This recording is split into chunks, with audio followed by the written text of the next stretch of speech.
É isso aí, pessoal. Nós aqui de novo, após esse momento de oração, né? Agora aqui para uma conversa com nosso amigo Jorge. Hoje a gente vai ouvir uma história real de dor, de luta, né? E de queda, mas principalmente de esperança, de misericórdia e de vitória. É uma história que mostra pra gente que ninguém está longe demais de Deus.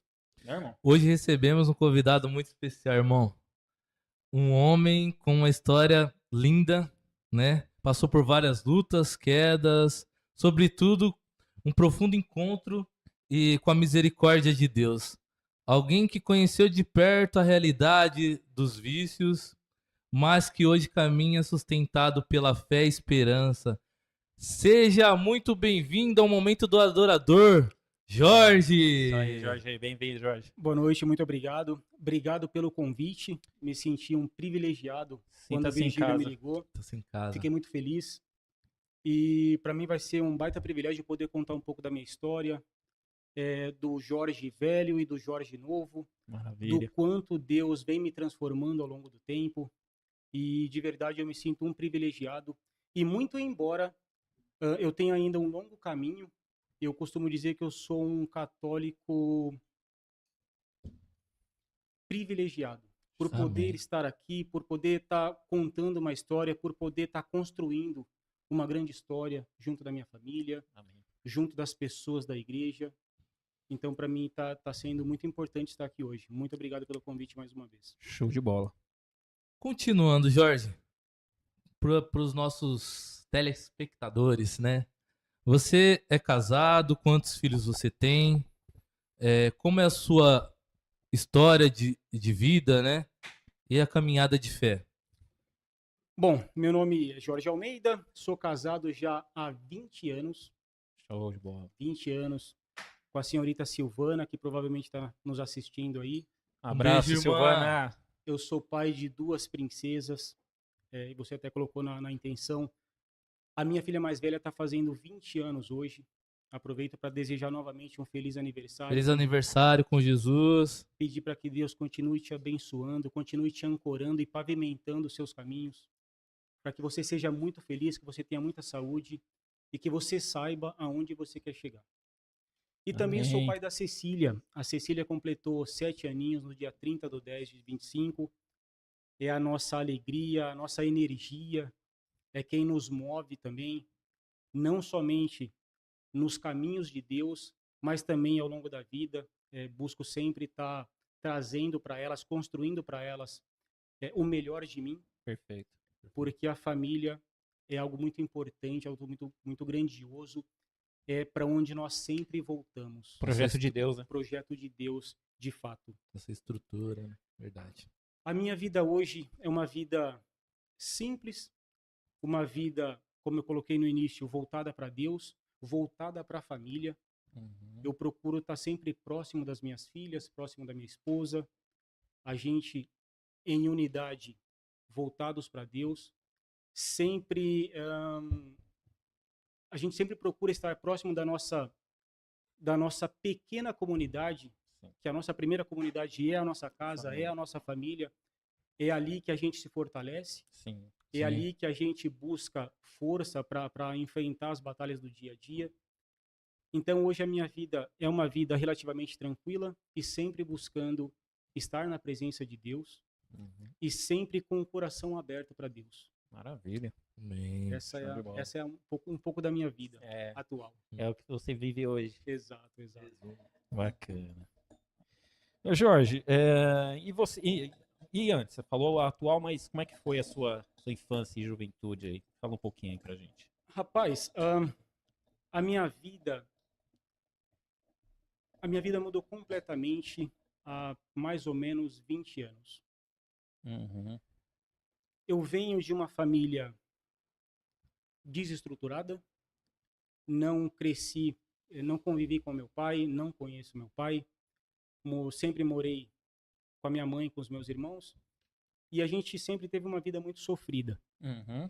Eu abandonei a escola na terceira série, Certo. fui trabalhar com menos de 10 anos, entre 9 e 10 anos eu vendia sorvete no trem, nas Você é da rodoviárias. região? Eu- Sempre viveu Eu aqui? Não? fui, eu iniciei a minha trajetória, eu nasci em São Paulo, mas morava em Itapevi, Tapevi. morei bastante tempo lá, depois me mudei para Jandira, fiquei bastante tempo lá, Certo. e todo o restante foi em Carapicuíba, e nos últimos 5 anos eu moro em Barueri. Ah, bacana. Já morei em Santana de Parnaíba, já passei por vários lugares. Uhum. Mas tudo começou em Itapevi, né? Hum. E depois de um tempo eu me mudei para Jandira, e foi em Jandira de fato que onde eu abandonei a escola, onde eu fui trabalhar muito cedo, onde eu comecei a ter contato com o mundo ainda muito pequeno, sem muito conhecimento, e como eu disse no início, uma família desestruturada, uma família que não tem caminhada com Deus. Uhum. A gente não ouvia falar de Deus no âmbito familiar. E muito provavelmente nesse período foi que eu comecei a me perder, né? Sim. Por ter contato com todo tipo de pessoas, de vendedores, de ambulantes na rua, A sua estrutura era o mundo. a minha estrutura sempre foi o mundo, né? E entre 10 e 11 anos eu comecei a pensar o seguinte, cara, o que eu tiver que aprender, eu vou aprender na rua. Porque já estava construindo ali alguma coisa, né? Mesmo sem saber, sem muita perspectiva de nada, pô, vou vender hoje para ajudar a família, para sustentar a casa também. Uhum. Então abandonei a escola por ali. E a escola do mundo acabou sendo a sua, né, naquele momento, De né? fato, de fato, as coisas que eu aprendia sempre foram na rua, com todo tipo de pessoas que vocês possam imaginar. Então Imagina. eu comecei a assistir muito cedo coisas tristes, coisas ruins, só que eu fui me adaptando àquele cenário, né? Uhum. Porque de fato eu precisava trabalhar para ajudar a minha mãe e também ajudar os meus irmãos e tudo mais. Certo. Então eu acredito que eu tenha me perdido a partir daí, porque nunca mais voltei para a escola, né? Uhum. Na fase ainda jovem, não voltei para a escola, porque eu tinha essa percepção de que, cara, o que eu vou aprender, o que eu tiver que aprender, eu vou aprender na rua. Uhum. Justamente por não ter esse amparo Era uma familiar. realidade ali, A minha né? realidade, Talvez de fato, os era que aquela. estivessem em sua volta, com quem Exato, você tinha exato. contato, também fosse a mesma realidade, né? Isso. Então, vendi sorvete por muito tempo, ia para o Ceasa para buscar algum tipo de alimento, me virava de todas as formas que vocês possam imaginar, né? Uhum. Justamente para trazer, para ajudar a família e tudo mais. Pão de cada dia. E com 13 anos, eu fui trabalhar na construção. Com 13 anos, eu fui trabalhar na construção civil, de virar massa de concreto, de carregar bloco para todo lado, areia. Bom. Entre 14 e 15 anos, eu fui ser caseiro de uma chácara com a minha mãe, ainda lá em Itapevi. Uhum. E, cara, a chácara estava em construção, então saía eu e meu primo, com 14 anos, meu primo talvez um pouco mais velho, nós saímos de Itapevi e íamos até Barueri a Caramba. pé, para juntar a pedra, que era uma pedreira que tinha ali, que hoje tem uma série de fábricas de automóveis por ali, tá próximo ali Aham. daqui onde era o posto do Gugu ali. Sei, sei. Então era uma pedreira ali na época, então a gente juntava a pedra o dia todo, o nosso Uhum. chefe ia no final da tarde com o seu caminhão e a gente jogava as pedras no caminhão, ia para a chácara, descarregava o caminhão e durante a semana utilizávamos todas aquelas pedras para a construção dos muros de toda a chácara que nós tomávamos conta. Caramba. Então, a minha vida sempre foi uma vida muito difícil, muito dura. E eu me recordo que nesse período também, entre 14 e 15 anos, foi que eu conheci a bebida alcoólica, até para estar inserido Uhum. no bairro, com as pessoas, com os garotos e tal. Sim. Da bebida alcoólica eu conheci o cigarro, e as portas para o mundo de fato foram se estendendo. E ali eu comecei a conhecer as drogas, e ali de fato eu me perdi literalmente. Entendi. Então ali eu já comecei a dar problema para minha mãe, e de fato muito problema. E comecei com drogas leves, como bebida, maconha, e de repente eu estava cheirando cocaína, misturando todo tipo de bebida alcoólica que vocês possam imaginar, até querosene eu já bebi. Caramba. Então, inicialmente, foi para estar inserido naquele contexto de periférico.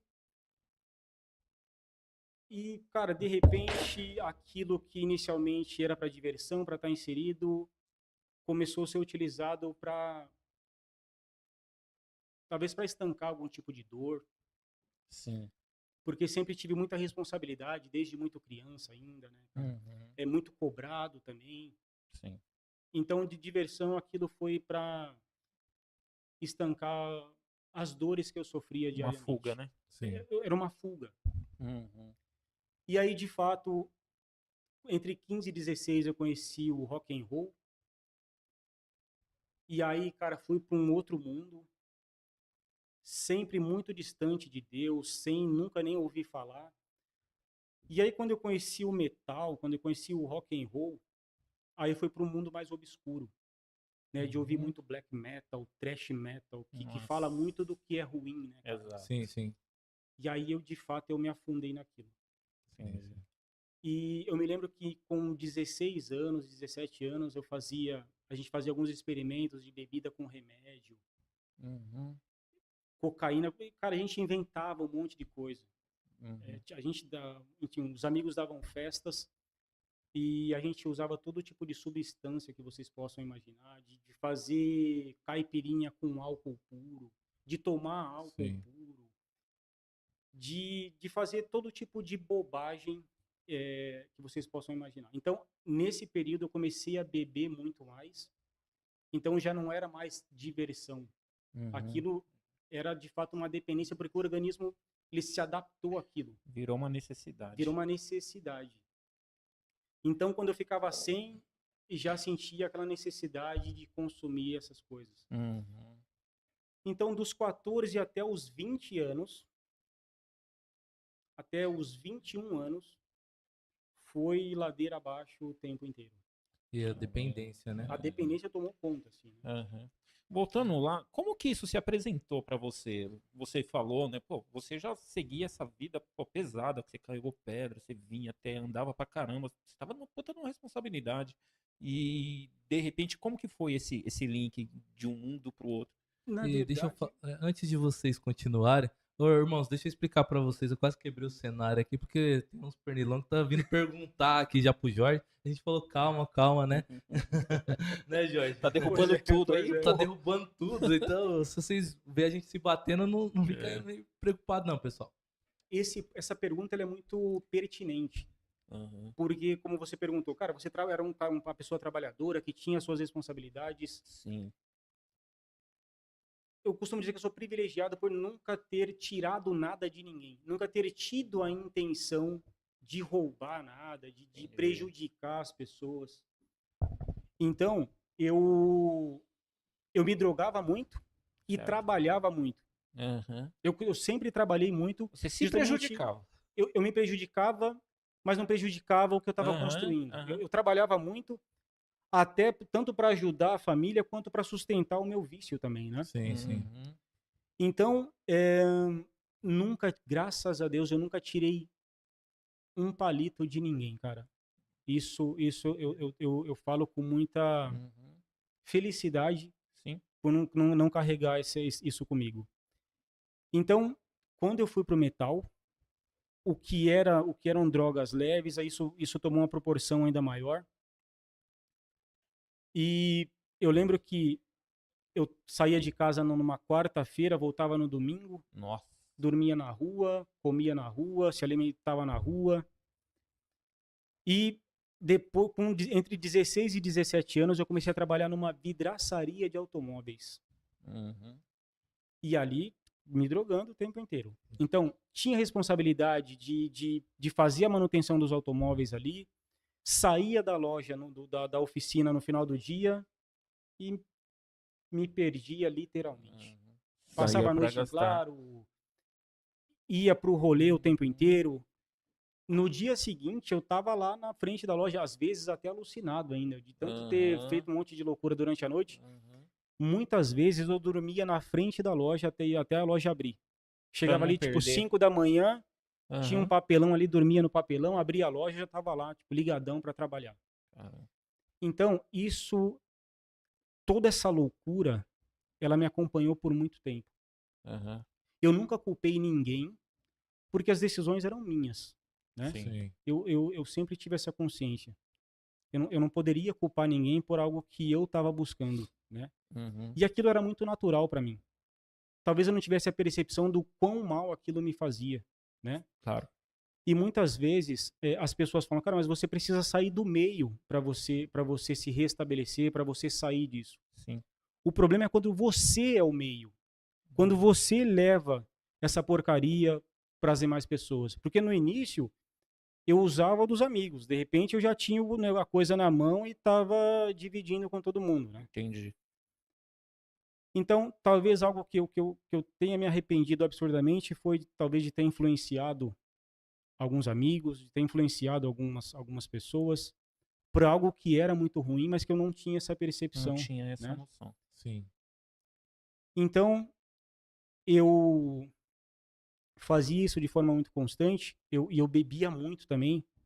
Eu me recordo que nós saímos para fazer manutenção na rua, eu e um amigo da oficina, e, cara, a gente parava no bar, fazia manutenção lá em domicílio, saía da manutenção, passava no bar e já tomava um Dreyer com limão. Nossa. Eu tomava muito Dreyer com limão, cara. E já tomava um Dreyer com limão, voltava para a loja e trabalhava normalmente. Puxado. Então, isso, infelizmente ou não, isso fez parte da minha vida por muitos anos, né, cara? Aham. E eu tive muitas pessoas se apresentaram que me levaram para o buraco, me levaram para o fundo do poço. Eu acredito que a parte boa de você chegar no fundo do poço é que não tem mais como descer. Aí é... Ali, ou quando você chega nesse ponto da sua vida, ou você fica ali se martirizando, Uhum. ou você dá um jeito de sair. Sim. Né? Eu cheguei Começa a lutar. literalmente no fundo do poço. Irmão, até Imagino. saindo um pouquinho da pauta, deixa eu só te fazer uma pergunta. Neste momento, né, que é aquele momento que você estava no uso constante, ali você sentia um vazio? Você tentava se completar com a droga, com a bebida? Muitas vezes sim, porque eu via no dia a dia, né, os amigos se relacionando com seus pais, se relacionando com suas mães, e eu não tinha nada disso, né? Então, de alguma forma, eu sentia um vazio muito grande e eu precisava preencher aquela lacuna de alguma forma. Só que não tinha percepção de, cara, pô, eu posso preencher isso aqui voltando para a escola. Eu posso preencher isso daqui indo fazer um curso, sei lá, de qualquer coisa. Eu posso preencher isso daqui me relacionando com pessoas que têm objetivos na vida. Não tinha essa percepção. Para preencher aquela lacuna, cara, vou beber alguma coisa. Para preencher a lacuna, eu vou fumar, eu vou cheirar alguma coisa. Eu te fiz essa pergunta, Jorge, porque eu na minha família convivi muitos anos, né? Quando eu era solteiro com um parente que ele se aprofundava dessa mesma forma e eu não entendia, nunca entendi, né?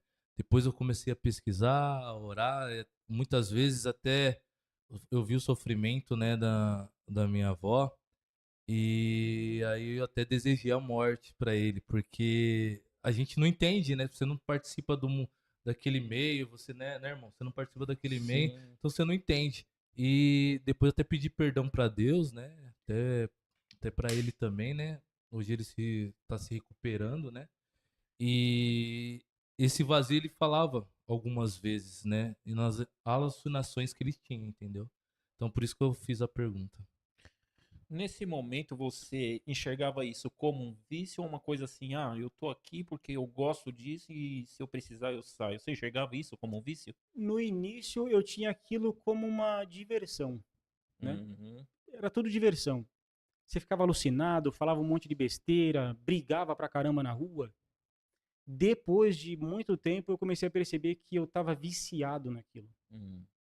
Eu pegava, recebia o salário, o primeiro pegava qualquer dinheiro, o pensamento era, pô, eu vou buscar alguma coisa. Uhum. Ou eu vou para um Você já ambiente, tinha essa percepção que você estava depois de muito viciado. tempo, sim, cara. E como que era isso pra você? Assim, falou, cara, eu tô viciado e só que eu vou sustentar, eu vou trabalhar pra sustentar esse vício. Como que era isso?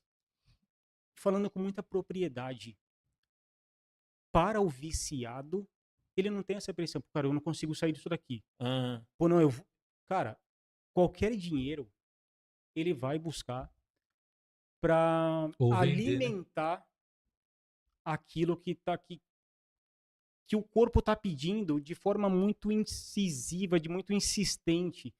Então, você não consegue raciocinar.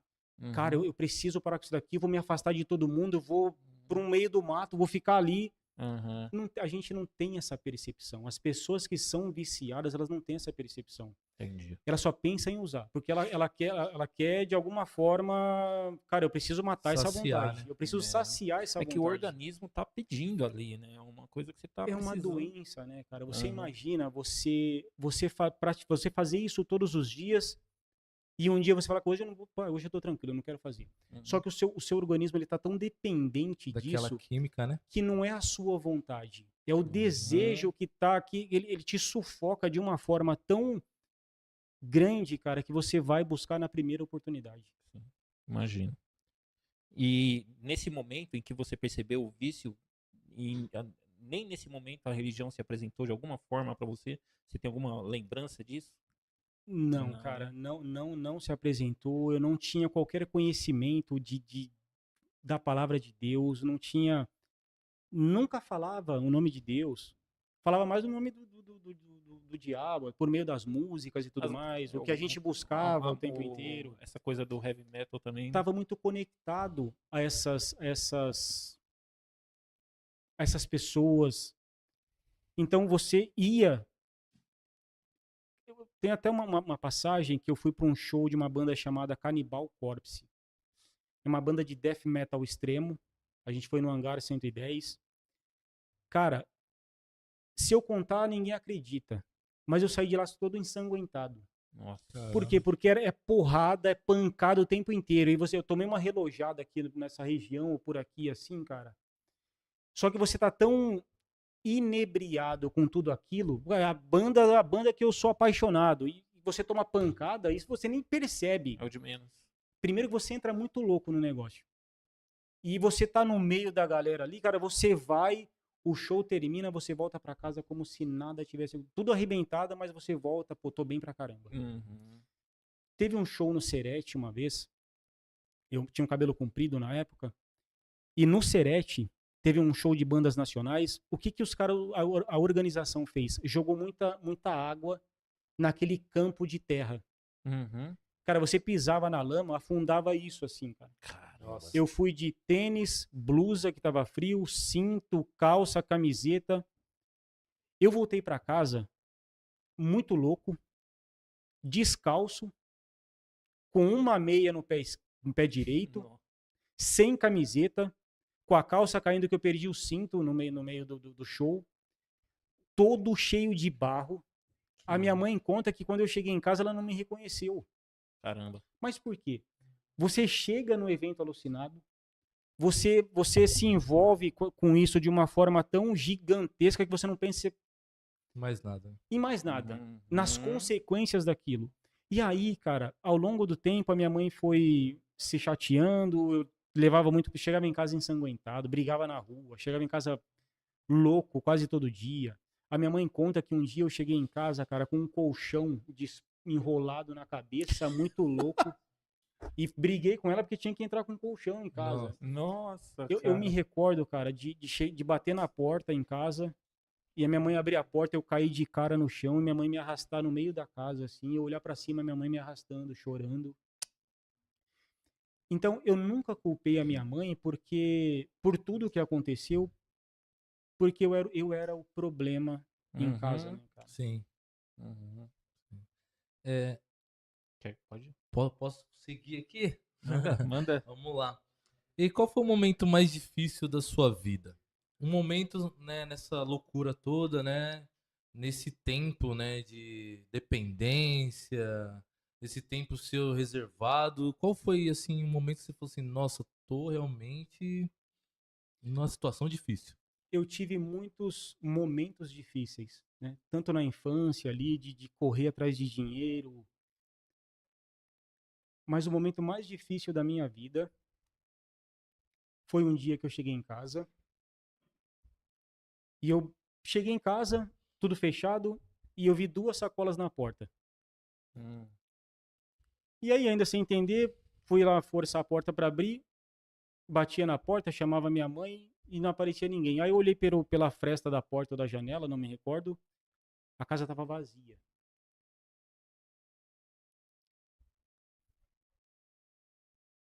A minha mãe tinha ido embora e deixou as minhas coisas lá. E a partir desse dia, eu fui morar na rua, cara. Eu fiquei na rua por mais ou menos umas 2 semanas. Aqui em Carapicuíba, que a gente morava aqui. Dormia, a partir desse dia eu comecei a comia coxinha, porque não tinha onde comer, comia coxinha, tomava Coca-Cola todo dia e me drogava pra caramba. Porque aquilo me impactou absurdamente, assim, né, cara? Por mais que eu era maluco, eu tinha a minha cama, tinha o meu espaço. E aí fiquei morando na rua 1 semana. Ia trabalhar de manhã, não tinha onde tomar banho, não tinha onde comer. E aí na segunda semana, um grande amigo meu, que inclusive os sobrinhos dele também eram metaleiros, a gente tinha uma amizade muito próxima. E esse meu amigo, ele tem uma marcenaria aqui em Carapicuíba. E talvez na segunda semana, ele viu que eu ficava transitando por ali à noite e tal, na frente da casa dele, na praça ali. Ele falou assim: ô Jorge, você não quer... Ele me chamava de Zion na época, que era o meu apelido do meio do metal ali, né? Ô Zion, você não quer ficar aqui, cara, na marcenaria um tempo, né, meu? Até você encontrar um lugar pra você ficar e tal. Cara, aquilo me trouxe um alívio, assim, cara. Falei, pô, cara, claro que eu quero, meu. Cara, pode ficar ali no sótão ali, tem um espaço ali, você pode ficar ali, cara. A confiança era tal que ele me deu a chave da marcenaria. Eu falei, cara, pode ficar aí, meu. Só que na marcenaria, no sótão ali, cara, não tinha cama, não tinha sofá, não tinha cadeira, só tinha um espaço ali. E o que eu fazia pra dormir? Jogava minha roupa no chão e dormia em cima da roupa. Não tinha onde tomar banho. E coxinha e Coca-Cola todo dia. Coxinha e Coca-Cola e droga, e coxinha e Coca-Cola e droga. E, cara, ia trabalhar todo dia. Fedidão. Doidão, metaleiro, maluco.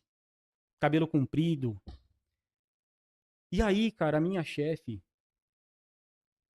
é do inferno à redenção, né? Depois de um tempo, a minha chefe falou assim: ó, você não quer ficar lá em casa? Que eu tô vendo que você não tá bem. Emagreci pra caramba. Os cuidados de Deus aos poucos, né? E ela falou assim, cara, fica lá em casa. Eu já falei com o Zé, que era o chefe também, né? Eu já falei com o Zé, você pode ficar lá em casa. Até você arrumar um lugar pra você ficar. E eu falei, puxa, eu quero sim, meu. Aí peguei as minhas roupas e fui pra casa dela.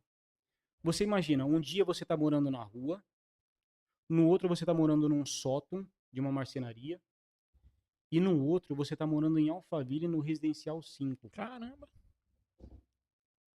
Constância, né? E aí, cara, quando eu cheguei lá, falei, puta, isso aqui é completamente diferente daquilo que eu tô acostumado. O que eu vou fazer nesse lugar aqui, cara? Só que aí, cara, eu enxerguei uma oportunidade de melhorar, de mudar. Pela primeira vez, depois de muitos anos, eu senti que eu poderia melhorar como pessoa, né? E fui pra lá. O marido dela falou assim, ó, você vai ficar lá no quartinho da piscina. Você pode ter uma cama lá, tem banheiro, você pode ficar por lá. Quando eu cheguei lá, ela falou assim, não, você não vai ficar no quartinho da piscina, você vai ficar aqui dentro. Ela me deu um quarto. Caramba. Eu falei, cara, que maluquice, né, meu? E aí fiquei lá. Na primeira semana que eu tava lá, um dia nós chegamos à noite em casa, que a gente saía pra trabalhar junto e voltava junto. Quando eu cheguei no quarto, tinha umas 4 sacolas lá. Aí eu dei uma olhadinha lá, um monte de roupa, né, cara? Aí eu desci e falei, ô dona Raí, esqueceram umas sacolas lá em cima, né? Eu falei assim, não, foi a Paula que comprou pra você. Ela mandou a filha dela comprar um monte de roupa pra mim, cara. Um monte de roupa de surf. Camiseta com estampa de prancha, uns shorts estranhos. Aí eu falei, cara, só ando de preto. Só ando com camiseta de banda, calça colada e coturno. O que eu vou fazer com esse negócio aqui, né? Só que aí, de novo, né, cara? Eu falei, meu, é a minha chance, né, cara? De melhorar, cara. Mudar. E aí, cara, essa mulher, sem saber, começou a mudar a minha vida.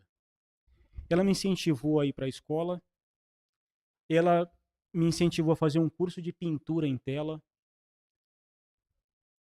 Talvez tenha sido a primeira vez que eu comecei a ouvir falar de Deus, porque ela era evangélica. E falava de Deus o tempo inteiro. E aí, cara, eu comecei a ir para a escola, fazer supletivo, ela me deixava em Carapicuíba, eu fazia supletivo e pegava o último ônibus e ia pro Residencial 5. Irmão, mas deixa eu só fazer uma pergunta pra ti, né? No momento antes da gente chegar nessa paixão por Deus, né? Teve algum momento que você achou que não tinha mais saída? Quando a minha mãe foi embora, ali eu percebi que não tinha mais saída. Eu falei, cara, o que que eu vou fazer agora? E aquilo se apresentou para mim de uma forma tão impactante que ao invés de eu buscar algo para melhorar naquele momento, eu me afundei ainda mais, cara. Porque Entendi. aquilo me bateu inicialmente uma revolta. Cara, como que alguém vai embora e abandona? Sim. Então, a partir daquele dia, aí eu comecei a beber muito, cara, muito. Bebia muito. E dormia na frente do bar ainda, que era o bar do Bigode que tinha ali próximo da Coab. Dormia na frente do bar, saía do trabalho, ia pro bar, chegava ali, reunia todo mundo, todos os metaleiros, ficava por ali e chapava todo dia e fazia um monte de loucura. Ali eu percebi que não tinha mais volta, cara. Eu falei, mas é daqui pra pior, cara. Porque aquilo tomou uma proporção muito maior, né? Sim, sim, sim. Só que aí, cara, voltando um pouquinho, tá? Quando Tá. eu tinha de 12 para 13 anos, eu fui pro Paraná na casa da minha tia. Foi eu e minha irmã. Eu tava no Paraná já tinha um tempo, aí o meu tio comprou uma bicicleta para minha prima. Eles montaram a bicicleta e montaram a bicicleta sem apertar os freios. E eu falei, posso dar uma volta na bicicleta? Aí peguei a bicicleta e fui andar lá numa cidade chamada Cornélio Procópio, lá no Paraná. Paraná. Tô numa ladeira, quando eu fui apertar o freio, cadê o freio? Não tinha freio, eles não apertaram o freio.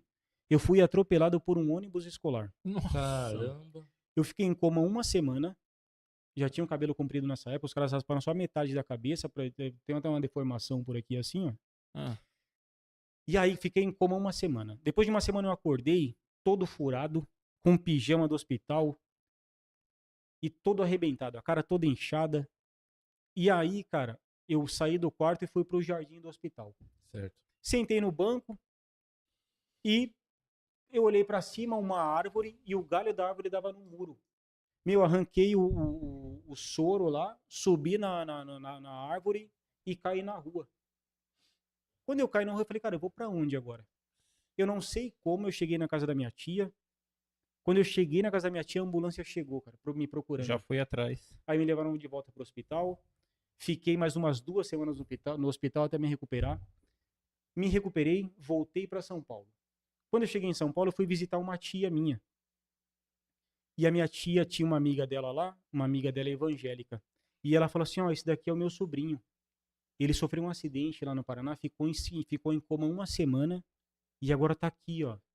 Aí a amiga dela pegou e falou assim, ó, você só não morreu porque Deus tem um propósito na sua vida. Olha.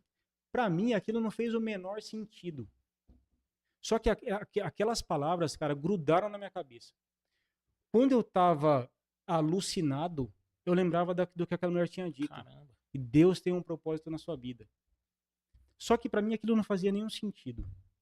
Depois de muitos anos, quando o meu amigo ofereceu o sótão para eu ficar, quando a minha chefe me levou para a casa dela, eu comecei a perceber, quando a minha chefe começou a falar muito de Deus, todo dia no carro falava de Deus, porque Deus é muito especial, Deus é muito, muito importante, Deus transforma, era Deus o tempo inteiro. E aí, cara, eu comecei de novo, né? As palavras daquela senhora começaram a fazer sentido. Falei, cara, eu não morri no Paraná, eu não morri até agora de overdose, eu tava morando na rua, agora eu tô morando num residencial aqui com pessoas que Eu não sei nem conversar, porque de 10 palavras, 9 era palavrão ou gíria. Uhum. Então, a mudança começou quando eu fui para casa da minha chefe e ela, sem saber, me abraçou, me deu amor, me deu carinho. E tudo que ela fazia pro filho, ela fazia para mim. Eu falei, cara. E aí, voltando, né? Ela me deixava na escola, eu ia estudava, fazia o supletivo e no final do dia eu ia embora de ônibus, de ônibus lá pro Residencial 5. Pegava o último ônibus aqui em Carapicuíba. Quando eu chegava na portaria, os caras viam aquele maluco, cabeludo todo de preto, chegando. Aí eu ia no Já portão. barrava. Ô, garoto, onde você vai? Eu falei, não, eu moro aqui e tal. Não, você não mora aqui não. Como assim você mora aqui? Não, eu moro ali na Alameda tal. Tá, mas com quem? Eu não moro aqui, na casa da minha tia tal, não sei o quê. Aí os caras ligavam na casa dela, ó, tem um doido aqui falando que mora na sua casa. Não, é meu filho. Aí elas tinham que subir na portaria e me pegar, colocar no carro e levar pra casa. Eles não deixavam você passar. Não deixava eu passar, cara. Caramba. Isso aconteceu inúmeras vezes. Era preconceito? Não era preconceito. Só que aquela figura não faz parte desse universo. Sim. Não faz parte desse mundo. Não faz parte desse contexto. E eu ia xingar o cara por causa disso? Não fazia sentido. É. Só que aí, cara, aquilo foi se estendendo. Era para ficar um mês, aí passou para 2, passou para um semestre, passou para 1 ano, passaram para 2 anos, para 3 anos. E eu fui ficando. Eu fui me adaptando àquilo. Só que aí, cara, a droga me alcançou lá também. Caramba. Me alcançou, cara, de uma forma muito mais fácil, mais barato. E aí, de novo, eu que estava tentando sair, me afastei dos caras. Aquele negócio me alcançou dentro do residencial, cara. Moradores? Oi? Moradores? Moradores, que eu comecei a me relacionar com os caras de lá e tal. E aquilo era muito quente lá, né, cara? E eu lembro que a gente saía do Residencial 5, ia pro Select, que é próximo. Sim. E todo dia tinha um Passat verde lá, né, cara? Eu falei, cara, o que esse Passat todo arrebentado tá fazendo aqui? O cara que ia passar, que levava, tava lá no Passat, tava tudo ali. E a molecada Traficante, né? Ela pegar. levava e a gente se perdia, cara. E aí, cara, eu nunca falei nada pra ela. Hoje, inclusive, eu liguei pra ela de manhã pra tentar falar pra ela, ó, eu tô indo num podcast, eu não queria que você fosse pega de surpresa, eu fui isso. E é só que ela não podia me entender, que ela tá meio doente e tal. Ah, sim. E a gente tem uma amizade muito grande ainda, né, cara? Sim, sim. E aí liguei pra filha dela e falei pra ela, ó, Paula, eu vou pra um podcast e eu não queria que vocês fossem pegas de surpresa. Eu preciso te falar umas coisas.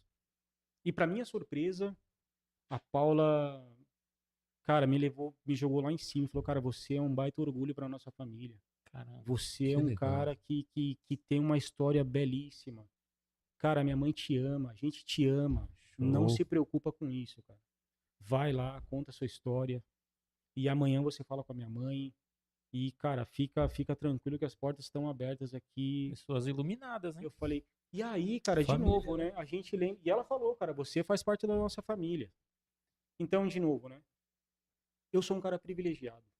E as palavras daquela senhora, quando eu era praticamente uma criança, Um anjo, hoje faz muito sentido, né? Porque, como eu disse no início, o céu tem coisas boas para nós todos os dias. Sim. A gente que insiste em não entender, em não olhar para o céu, em não entregar para Deus as nossas dificuldades, porque não a gente, né? Mas eu digo quem está nesse mundo, cara, no mundo literalmente, as pessoas estão tão envolvidas com as coisas do mundo que elas não têm tempo para Deus, né? Temos perguntas aí.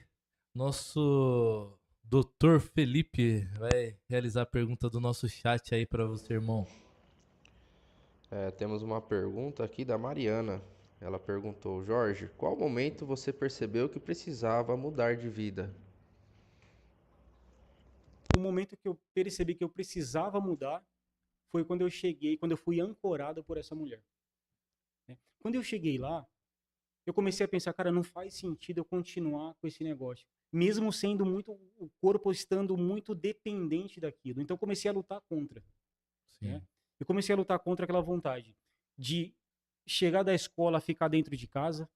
Só que a galera chamava para ir para a rua, o filho da minha chefe chamava a gente para ir para o rolê, para ir para a quadra, para estar envolvido ali. Mas o momento que eu percebi que eu precisava mudar, que eu precisava lutar contra aquilo, que eu comecei a ter um esclarecimento da vida, um esclarecimento do que era bom e do que era ruim para mim, foi exatamente nesse momento. Por isso que eu falo que ela, sem saber, ela começou a me lapidar, né, cara? Começou a me moldar de fato. Foi exatamente nesse momento que eu percebi que eu precisava sair daquilo, que eu precisava abandonar, que eu precisava lutar contra aquilo também, né, cara? Bacana. Show. Aí você já falou que lá atrás essa pessoa falou, né, que Deus tem um propósito para você. Você com essa pessoa que também colocou você dentro da casa dela, também tinha muito contato com Deus, mas e o seu mesmo, seu momento com Deus? Que hora que isso aconteceu? Por mais que ela falasse de Deus, para mim ainda eu era muito frio, eu era muito do mundo ainda, né, cara? Eu tava muito preso às coisas do mundo, eu tava muito preso ao metal, tava muito preso àquela coisa do dia a dia, de ouvir rock and roll, de falar bobagem. E aí, beleza. O primeiro momento que eu fui impactado pelas coisas de Deus foi por intermédio da minha sogra e por intermédio da minha filha mais velha. Depois de muito tempo, eu saí da casa dessa minha chefe, vim morar sozinho em Carapicuíba, ainda usando essas porcarias, mas muito menos ainda, muito menos do que aquilo que eu fazia. Porque ao longo dos anos que eu fiquei morando na casa dela, eu comecei a ter mais esclarecimento das coisas, estudar mais, ler mais. Eles tinham conhecimento que você usava? Ela não sabia e não sabe, provavelmente ela vai saber depois que ela ouvir esse podcast. Mas eu que pela manhã eu quero me reunir com ela para explicar. Então você imagina alguém te levar para casa sem saber as barbaridades que essa pessoa faz. Né? Propósito de Deus. Mas foi aquilo que me salvou. Então, depois de alguns anos, eu falei para ela que eu ia embora, eu vou embora, porque eu preciso ser independente, eu preciso, enfim, correr atrás das coisas que eu preciso. Agradeci muito, ela ficou triste por eu ir embora. E ela fala até hoje, cara, você é meu filho. Ela falava na portaria, isso é meu filho, cara. Então, que benção. A gente construiu uma relação muito gigantesca, né? De respeito, de admiração. E aí foi embora da casa dela, vim morar sozinho aqui em Carapicuíba. Tava no último semestre do supletivo e ainda continuava fumando cigarro, tomava uma cerveja e tal. Só que aí quando eu fui morar sozinho, trabalhava bastante com ela, vinha pro supletivo e à noite saía da escola e me trancava em casa. E eu já estava lendo bastante, li todos os títulos do Sidney Sheldon, li muita coisa. Estava lendo muito. E tudo isso, tudo que eu venho construindo ao longo dos anos morando lá, eu comecei a praticar de forma muito intensa. E cada vez mais abandonando essas porcarias. Um belo dia, eu conheci a pessoa que é a minha esposa hoje. Ela estava fazendo aniversário numa balada, e um amigo me chamou para ir e tal. E conheci a minha esposa. A gente começou a se relacionar, eu morava sozinho. E, cara, um cara que só comia miojo, não sabia cozinhar, comia miojo todo dia, coxinha, contraí uma gastrite gigantesca, cara, que me ferrou literalmente. E um dia essa minha namorada foi em casa e fez uma refeição, cara. E eu comecei a pensar, cara, eu vou casar com essa mulher. Ganhou pelo estômago. Eu não quero que essa mulher vá embora daqui de jeito nenhum. Olha, Silvano, olha. Começou a cuidar das minhas coisas, das minhas roupas, da minha alimentação e tal. E aí a relação foi, enfim, melhorando a cada dia.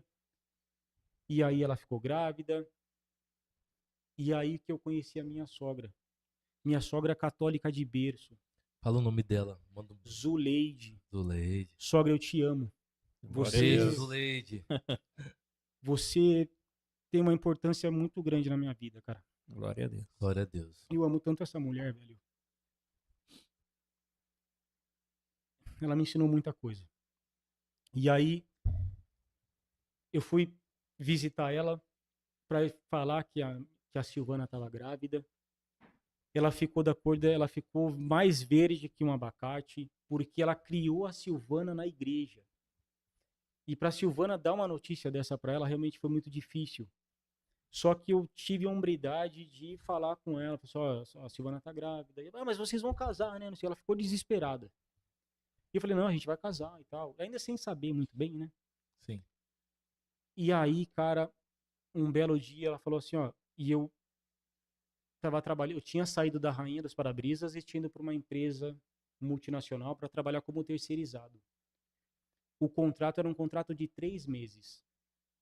Para você perceber que a cabeça ainda estava meio perdida, né? Como que você vai firmar compromisso com alguém ganhando R$360 por mês? Isso em 2004. E aí falei para minha sogra, não, a gente vai casar e tal, não sei o quê. E eu pagava aluguel em Carapicuíba. E a minha sogra, cara, falou assim, ó, por que você não faz o seguinte? Vem morar aqui em casa e aí o dinheiro que você paga o aluguel, você junta para comprar as coisas do bebê. Olha. De novo, as palavras daquela senhora fizeram mais uma vez muito sentido. Ecoaram, né? Muito sentido. E aí eu falei, cara, tudo bem. Doei tudo que eu tinha, que era praticamente nada, era uma cama, um rack, um fogão e um gás e uma cama. Doei o que eu tinha, peguei as minhas roupas e fui para casa da minha sogra. A minha sogra saiu do quarto, a Silvana dormia no quarto de solteiro, e ela tinha um quarto de casal, que era o quarto dela. Ela saiu do quarto dela, do quarto de casal, e deu pra gente, e foi para um quarto de solteiro. Beleza. Ganhava R$360 por mês. Aí ajudava ela a pagar umas contas e tal, não sei o que, não sobrava muita coisa. Só que aí, cara, a vida de novo, eu comecei a subir mais um degrau. Quando a minha esposa falou que estava grávida, ela fumava.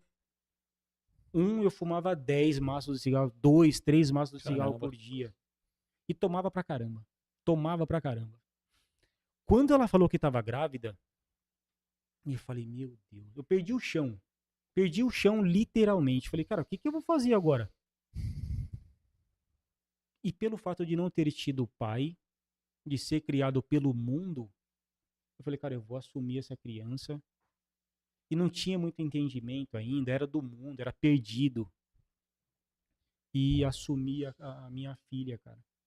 E fui pra casa da minha sogra. Quando eu cheguei na casa da minha sogra, a minha sogra, cara, ela falava de Deus com uma propriedade e com um testemunho tão gigante. Eu ficava olhando aquela senhora, cara, que trabalhava o dia inteiro, chegava em casa e ia fazer salgado para vender. E era vicentina, que ajudava os menos favorecidos.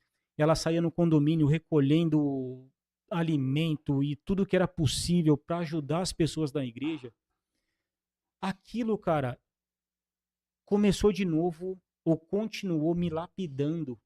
Eu falei, cara, isso aqui é sensacional. Essa mulher fala de Deus com uma alegria, cara. E aí, a minha filha nasceu. A minha filha nasceu. Pouquíssimo tempo depois, eu fui efetivado. Você imagina, entrar numa empresa para trabalhar 3 meses, aí de 3 meses eles atualizavam no cadastro o contrato, aí mais 3 meses, mais 3 meses, mais 3 meses. Depois de 9 meses, 9 ou um ano, é isso. Não, de 9 meses, de 3 meses para 1 ano, os caras me efetivaram pela empresa. De R$360 eu fui ganhar quase R$2.000. Com plano de saúde, VR, VA. Quando os caras me entregaram a carta, cara, eu olhei pro céu e falei, meu, obrigado, Senhor. Sem muito entendimento. Obrigado, meu Deus. Voltei pra casa, cara, eu mostrei pra minha sogra aquela carta, meu. Eu pulava de alegria. Porque, de novo, é Deus se Aí. apresentando para você acreditar que tudo é possível. Quando você tem um coração humilde, quando você é humilde para pedir para Deus, talvez não você, mas as pessoas que te amam pedindo por você. E através da minha sogra eu comecei a confiar, a acreditar muito no poder da oração. Porque minha sogra é uma pessoa que ela ora muito, ela Sim. conversa muito com Deus, Tem ela leva intimidade, para as né? pessoas, ela tem uma Costuma dizer. intimidade muito grande. E aí, cara, com quase 2.000 de salário. E aí terminei, e eu costumo dizer o seguinte, se eu chegasse na casa da minha sogra meia-noite, 1 da manhã e pedisse uma pamonha, ela ia sair da cama e ia fazer uma pamonha para mim, cara. Porque isso é dela, de ajudar as pessoas. Sim. Aí a minha filha nasceu na casa da minha sogra. Quando a minha filha estava com mais ou menos 3 anos, ela começou a levar minha filha para a igreja. A envolver a minha filha mais velha com os vicentinos. Eu me lembro, cara, da minha filha com um monte de papelzinho colocando embaixo da porta das pessoas no condomínio. E lá estava escrito, né? Ó, nós fazemos parte dos vicentinos da Igreja Católica de Jandira, se você puder ajudar com alimento, com roupa. E aí as pessoas, minha sogra saía recolhendo alimento no condomínio, as pessoas iam levar na casa dela. E aí um dia a minha sogra me convidou a gente para ir para a igreja. Ó, vai ter uma missa importante, vai ter um evento lá dos vicentinos, vocês não querem ir e tal? E eu falei, cara, vamos lá, meu, vamos lá. E aí fui com a minha esposa e a minha filhinha, entre 3 e 4 anos lá. Quando a gente chegou na igreja, todo mundo conhecia a Gabriela. Ô, Gabi, não sei o quê, a menininha dos vicentinos. De repente chamaram a Gabriela lá na frente, cara. Ô, a Gabriela aqui que ajuda. Ó, a gente tem uma criança aqui que ajuda muito os vicentinos, é muito dedicada, que não sei o quê. Cara, quando falaram o nome da minha filha, cara, o coração Orgulho, disparou, né? assim, cara, de orgulho mesmo, assim. E aí a minha filha foi lá, não sabia falar muito bem. Ah, vocês precisam ajudar os vicentinos, não sei o quê, tem que ajudar os pobres. Aí eu falei, cara, olha que coisa. E aí, nesse dia, quem ia fazer a primeira leitura teve um problema. Aí perguntaram se alguém podia fazer a leitura. E minha sogra falou assim, ó, vai lá. E pela primeira vez, eu subi lá no púlpito e para ler, para fazer a primeira leitura, né? Então, esse foi o primeiro contato com a Igreja Católica, né? De estar ali, de coração aberto, com humildade. E a partir desse dia eu comecei a frequentar a Igreja Católica, a entender mais das coisas de Deus. Não sabia rezar um Pai Nosso, uma Ave Maria, não sabia nem o que era. A minha filha me ensinou, a Gabriela me ensinou. A Gabriela tem um papel fundamental, cara, no meu crescimento espiritual, na minha busca por Cristo. A Gabriela tem um papel fundamental no meu crescimento espiritual, na união da nossa família. Ela é uma adolescente, uma adulta muito inteligente, muito dedicada. A Gabriela me levou para a igreja de fato. A minha sogra inscreveu a Gabriela para fazer a catequese na paróquia Santo Antônio. E aí a gente levava ela e ia embora para casa. Eu levava ela e ia embora para casa. Sim. Ela começou em Jandira e depois se mudou para Carapicuíba. Aí eu aluguei uma casa em Carapicuíba. A gente saiu da casa da minha sogra e pô, a gente vai ser independente. A gente vai ter a Melhor nossa lugar casa. do Brasil, Carapicuíba.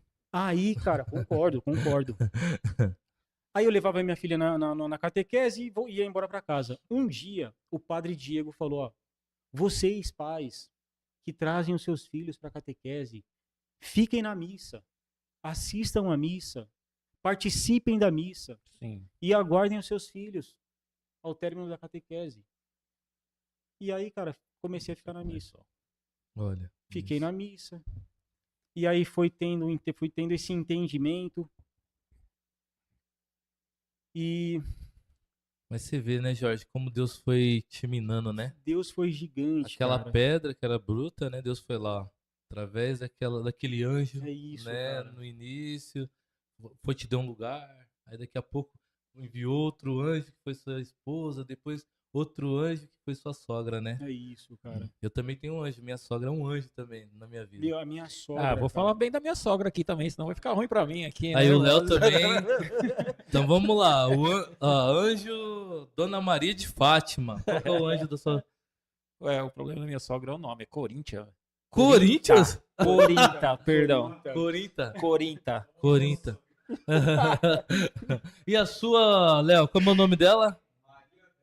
Maria Delma. E a sua? Josefa. E a sua, Felipe? Fabiane. Um abraço, Fabiane. E a sua, Virgílio?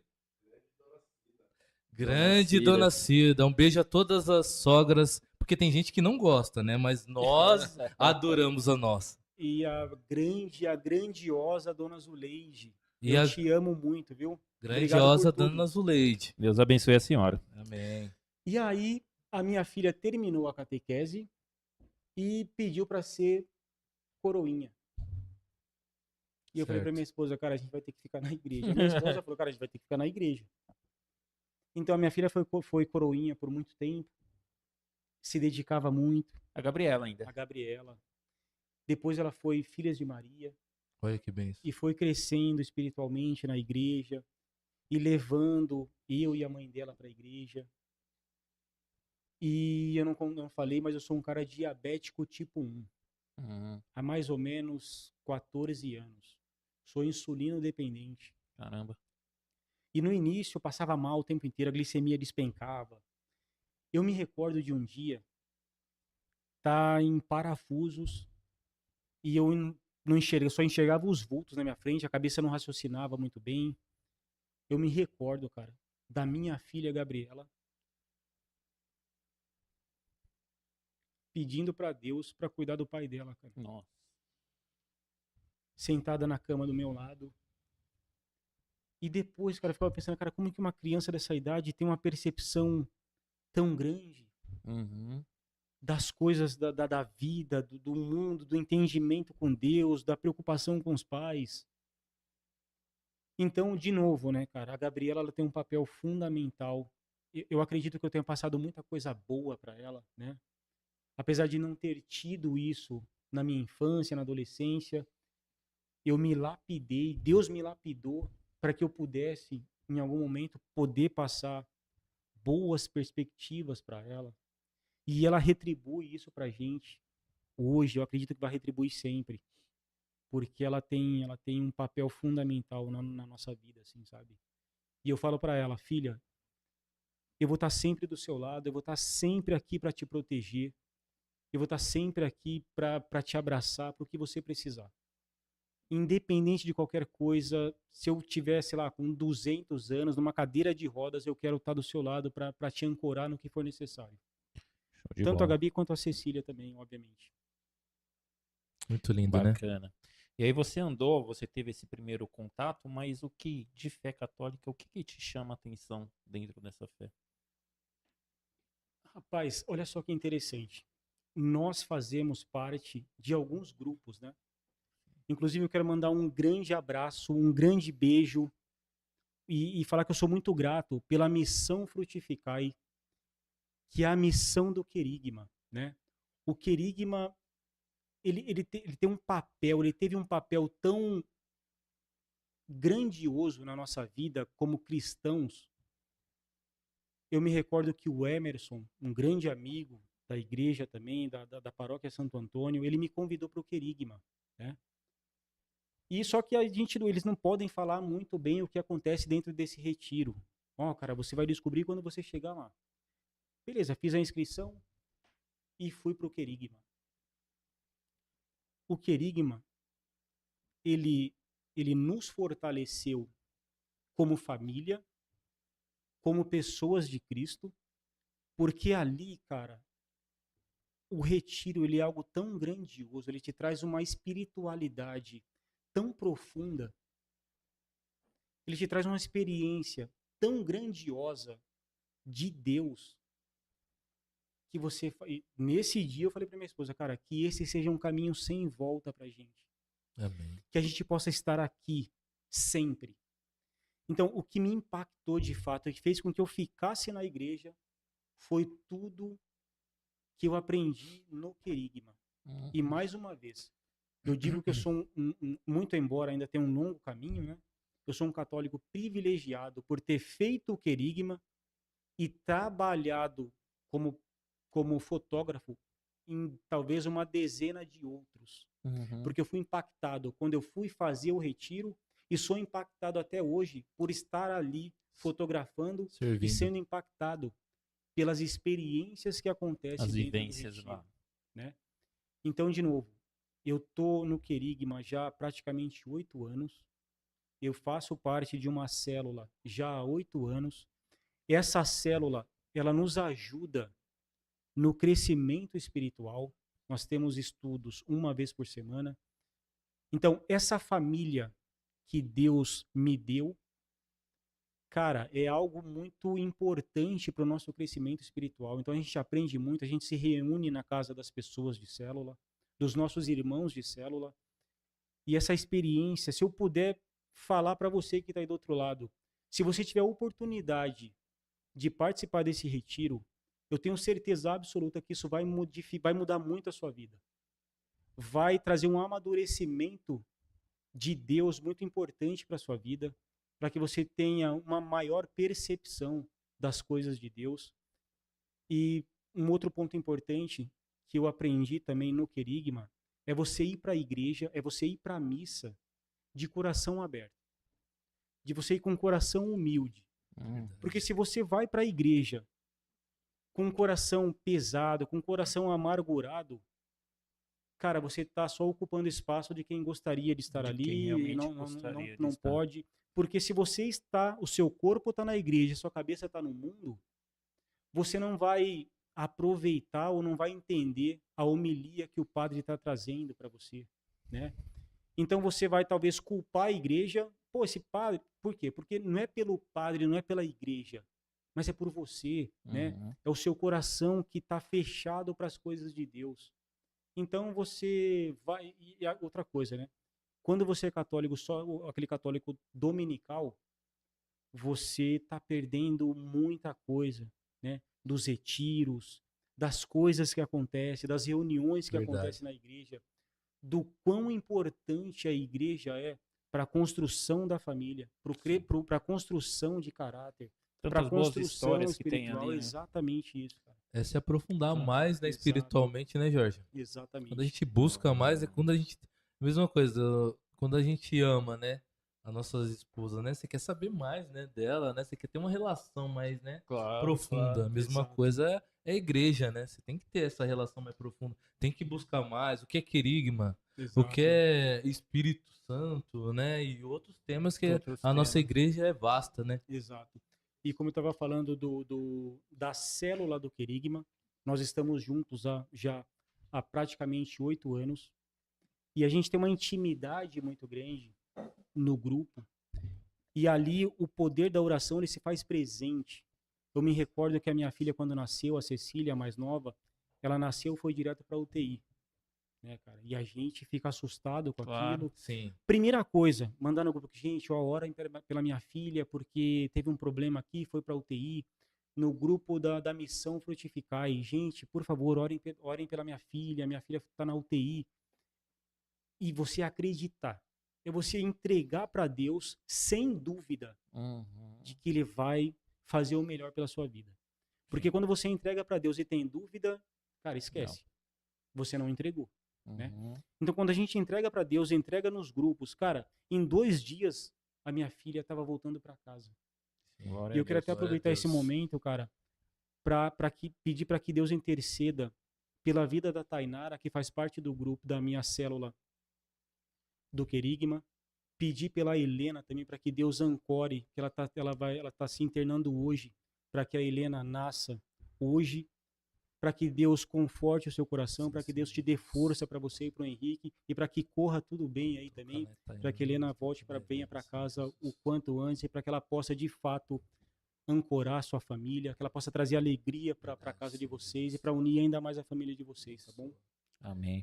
Nós temos mais uma pergunta também, né, Felipe? A nossa ouvinte, Samantha. Jorge, você recebeu os sacramentos? Batismo, crisma e matrimônio? Super importante, uma pergunta muito relevante. O meu único sacramento era o sacramento do batismo. Eu fui batizado com 6 anos. Talvez tenha sido na infância, né, a única vez que eu entrei na igreja. Eu só tinha o sacramento do batismo. E aí, chegou o momento de casar. Eu tinha vontade de me confessar, não podia, porque não tinha um sacramento. E aí, cara, isso começou a me incomodar muito, né? De ter essa vontade de me confessar com o padre e não podia, então tinha as conversas com o padre Diego. E o padre Diego sempre trazendo as orientações. Direção espiritual, né? E isso, uma direção espiritual. Tinha muitas conversas com o padre Diego. O padre Diego também é outra pessoa que tem uma relevância muito grande na nossa vida. É um padre que ia almoçar em casa. A gente estava muito próximo dele. Enfim, chegou a passar Natal com a minha família também. Então a gente tem um respeito muito grande por ele. E foi alguém que trouxe um esclarecimento muito importante, assim, para mim, né, cara? Então, eu, ainda na fase adulta, né, eu fui fazer a catequese de adultos, né? Fui fazer catequese de adultos e terminou a catequese, eu fui fazer... Foi catequese, depois terminou a catequese e fui fazer o sacramento do crisma. E aí eu me crismei, foi até o Du, que foi o nosso catequista, né? Uma pessoa muito importante também na nossa vida, na vida da nossa família, que tem um entendimento das coisas de Deus assim, numa profundidade muito grande. Eu costumo dizer que se você conversar com o Du 10 minutos, ou você dá muita risada, ou você aprende muita coisa. Que é um ser humano iluminado também, né? Ele e a família dele. E aí, cara, me crismei. E quem foi a minha madrinha de crisma? A minha sogra. Então, de novo, né? Um privilégio de ser a minha amiga, de ser a minha sogra, de ser a minha madrinha, cara. Então, foi um momento muito importante, principalmente quando eu fui me confessar com o padre, que a confissão ela é muito importante para que você faça um levantamento Sim. da sua semana, do seu mês, para que você possa entregar ali naquele momento. A confissão é algo muito importante, né, cara? Não é uma simples conversa, porque o padre, ele representa Cristo na terra. Então, é alguém que vai te perdoar. Então, também, um momento onde eu pude comungar Cristo foi algo tão especial e que me trouxe... Cara, foi tão especial que eu talvez não conseguiria colocar em palavras, porque foi muito impactante para mim, cara, porque eu esperava por isso por muito tempo, né, cara? Porque já vinha construindo uma história na igreja, uma história com Cristo. Então, no momento de comungar, realmente foi muito especial, assim, cara. Muito lindo. Ressaltando o que o Jorge falando sobre a confissão ela é um momento que a gente se quebra, né, com aquele vaso velho, e aí depois vem Jesus, né, nos passando a mão, né, nos restaurando para ficar um vaso novo. Então, assim, quem não confessou, confesse. Exato, né? exato. Eu convido vocês a confessar porque é uma experiência incrível. Exato. Mais alguma pergunta, Felipe? Não? Tá. Ô Jorge, você já falou aí já em dois temas aí da fé católica, né? Você já falou na confissão e na Eucaristia. Citar mais alguns aqui para você, para que você diga, né, para nós e pro pessoal que está nos vendo, de que forma que esses outros temas tocam em você, né? Você já falou da confissão e da Eucaristia. Fala do terço. Qual que é a relevância do terço para você? Nós estávamos rezando o terço aqui. Eu estava pensando exatamente no que o terço traz para a gente. O terço ele traz unidade. Ele nos dá a oportunidade de rezar por uma terceira pessoa. Ele une uma pequena célula. Ele ele sai da pequena célula. Eu me lembro que durante a pandemia, nós rezávamos o terço online. Tinha dia que a gente tinha 60 pessoas online rezando o terço. Então, o terço ele tem uma importância muito grande Sim. no nosso crescimento espiritual também. A oportunidade de rezar por você e pelo próximo. E de unir as pessoas, cara. O terço realmente ele é muito importante. Sim, Sim, é verdade. Você sabe que é um dos propósitos aqui do nosso projeto, Muito né? bom, A muito bom. oração, o terço, é exatamente isso que você estava falando. É uma coisa, pra gente é uma coisa incrível, essa coisa de você se unir tantas pessoas, né? Se Deus quiser unir muito mais, você entendeu? Rezando em prol de alguma coisa, de Exato. alguma... Ou não só em prol, só agradecendo, você entendeu? Então, um dos projetos é esse também, né? Inclusive, convidamos a todos vocês, né? Todas as quintas-feiras, né, André? Toda quinta-feira, Rezamos a o partir das terço, 8. colocamos as intenções, oramos também, né? Além do terço, também nós oramos, As né? outras- Por as todas as orações. causas. E você que tem alguma causa, pode colocar lá nos comentários lá, que depois a nossa equipe, né? O Carlos, o Virgílio, o Felipe, o Léo, eles vão observar e vão colocar lá pra gente, no próximo episódio, a gente orar, né, André? Sim, isso aí. Terço é o carro-chefe aqui do nosso projeto. Verdade. Então, e a adoração? Como que a adoração é para você? A adoração é até interessante, né? Porque você ouve a homilia, Uhum. você já é abastecido da palavra de Deus e você tem também o momento de adoração. Olha só que privilégio, Rimou, cara. Momento de momento de adoração, que você tem o privilégio, cara, de você ter Cristo transitando Verdade, na é igreja, lindo. entre as pessoas, que você tem o privilégio de tocar isso. Santíssimo, né? Então, é onde você faz o seu pedido, onde você agradece pelos milagres de Deus na sua vida. Então, de novo, quanto mais a gente puder estar na presença de Deus, maior serão os benefícios que nós teremos na nossa vida. O momento de adoração, ele é importantíssimo, cara. Nós estivemos na igreja recentemente, eu e minha esposa, e houve um momento de adoração da Missão Frutificai. E eu e minha esposa nos ajoelhamos próximo de Cristo. E eu fiquei muito emocionado naquele dia. Minha esposa também ficou muito emocionada.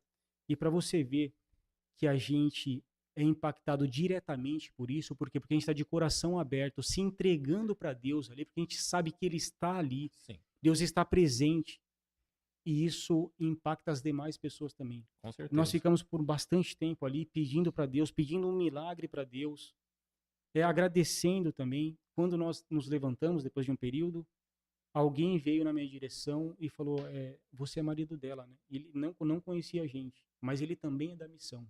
Uhum. Mas ele é de Osasco. Você é marido dela? Eu falei: eu sou marido dela. Eu vi que você estava muito emocionado. Mas fique tranquilo.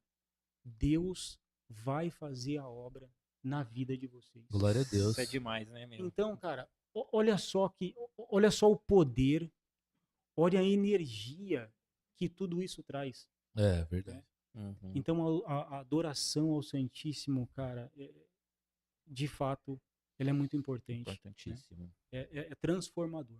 Aham. E a última, e Nossa Senhora, a intercessão dela, como que você vê isso? Rapaz, eu sou um devoto de Nossa Senhora. Eu sou devoto, eu converso Senhora com Aparecida ela, Nossa mesmo? Senhora Aparecida. Eu converso com ela eu sou muito constante, eu converso muito com ela. Eu tive o privilégio no final de 2022, de fazer uma romaria a pé, saindo da igreja Santo Antônio, Quando, irmão? em final de 22. Nós saímos, eu e mais a Priscila e mais umas pessoas da paróquia e outras pessoas que não eram da paróquia. Nós fomos em 5 pessoas. Nós saímos da paróquia Santo Antônio e fomos a pé para Nossa Senhora Aparecida. Caramba. Foram 5 dias de muita oração, de muita entrega, de muito sacrifício, de muita dor, de muita resistência. E nós chegamos na casa da mãe Aparecida, cara. E eu me lembro quando a gente estava chegando que nós avistamos, Tá arrepiando aqui. Isso é espetacular. cara, uma energia tão poderosa tomou conta de mim assim, cara, que eu falei, cara, eu só agradecia. E eu percebi, cara, ao longo dos dias, que eu falava pra mim, falei, cara, não é só vontade de seguir, não é só energia para seguir. Se você não tiver sinergia com Cristo, com Nossa Senhora, pedindo, porque, cara, é muito dolorido, é muito cansativo. Eu perdi um tênis no meio do caminho, o tênis acabou se desfazendo no meio do caminho. Caramba. Ainda bem que eu tinha levado um segundo na mochila. De levar insulina no meio da caminhada. Caramba. Olha que Então lindo. tem essas coisas assim, né? Sim. Só que aí, cara, você pensa, pô, eu sou um cara diabético, mas o que eu vou fazer? Cara, eu vou porque eu acredito, Meu propósito. porque eu sou devoto, porque eu tenho um propósito. Isso. No meio do trajeto, você vê gente amputada, você vê idoso de bicicleta, você vê idoso a pé, você vê criança. Você fala, Deus, obrigado pela oportunidade de fazer a manutenção da minha saúde. Porque tem pessoas aqui que nem não poderiam, cara, Sim. estar aqui, mas também tem um propósito. Então, cara, quando eu cheguei na casa da mãe Aparecida, eu só agradecia, eu glorificava a Deus, glorificava a Nossa Senhora pela oportunidade, cara, de ter conseguido chegar lá. Então foi muito importante, muitas ideias ao longo do caminho, muitas conversas, muito crescimento espiritual ao longo do caminho. Você imagina, cara, são 5 dias, cara, de caminhada, com pessoas muito especiais também, né, que fazem parte da paróquia Santo Antônio. E você vai conhecendo outras, E você vai conhece outras conhecendo outros pessoas no pelo caminho, caminho, outras né? histórias. Vou te confessar, irmão, eu tenho essa vontade, né? Converso com o André, com os irmãos que estão aqui. Eu tenho essa vontade de ir, né? Eu sou preguiçoso, eu tenho que falar a verdade, né? Sou preguiçoso pra andar. Eu vou comprar pão na rua de baixo, eu vou de carro, pra você ter ideia. Né? Tem que falar a verdade, eu tenho que me libertar disso, tá, pessoal? Então, e aí eu tô nesse propósito. Sem ser esse ano, não sei se é esse ano ou o outro, mas eu vou, sabe? Porque a gente tem que desafiar, né, para alcançar, né, as nossas metas espirituais, né, crescer na nossa fé. Então, esse é o meu propósito. É, E eu acho lindo o que você está falando. quando se tem propósito, a coisa faz muito sentido. Com certeza. Sim. Eu vou te dar um exemplo da Priscila. Um grande beijo para Priscila. Ela é da paróquia Santo Antônio também. A Priscila, ela sofreu absurdamente. A Priscila teve que ir para o hospital. Ela teve muitas bolhas no pé. Acredito que tenha perdido unha do pé também. Ela passou por momentos muito difíceis. Mas ela tinha um propósito tão grande de alcançar o objetivo que ela foi para o hospital. E aí até o grupo acabou se dividindo nesse momento, né? Que ela falou, Certo. cara, vocês não precisam, enfim, me esperar. E a gente entrou no entendimento, eu e um outro amigo continuamos, ela acabou ficando e nós fizemos em 5 dias, ela fez em 7 dias. Só que o que eu quero trazer aqui com tudo isso, de novo, por mais que seja dolorido, por mais que seja difícil, se você estiver ancorado por Cristo, se você estiver ancorado por Nossa Senhora, você vai se provar. Você vai insistir. Verdade. Cara, tinha dia que a gente olhava pro asfalto, saía aquele vapor quente. Fala, cara, não é possível um negócio desse. Só que aí você continua rezando e você vai embora. Porque o objetivo é chegar na casa da mãe. Então, cara, você chega lá e já tem todo um aparato lá, né, pra cuidar de você.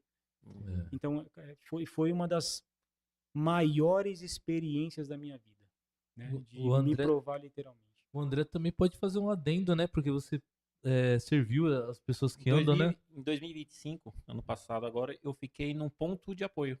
Puxa, que bacana. Fiquei num ponto de apoio através do Toninho. Vocês vão ouvir muito falar do Toninho aqui, é um benfeitor nosso aqui, o Toninho aqui do Educandário aqui. E ele criou um grupo para receber, né, um grupo de romeiros.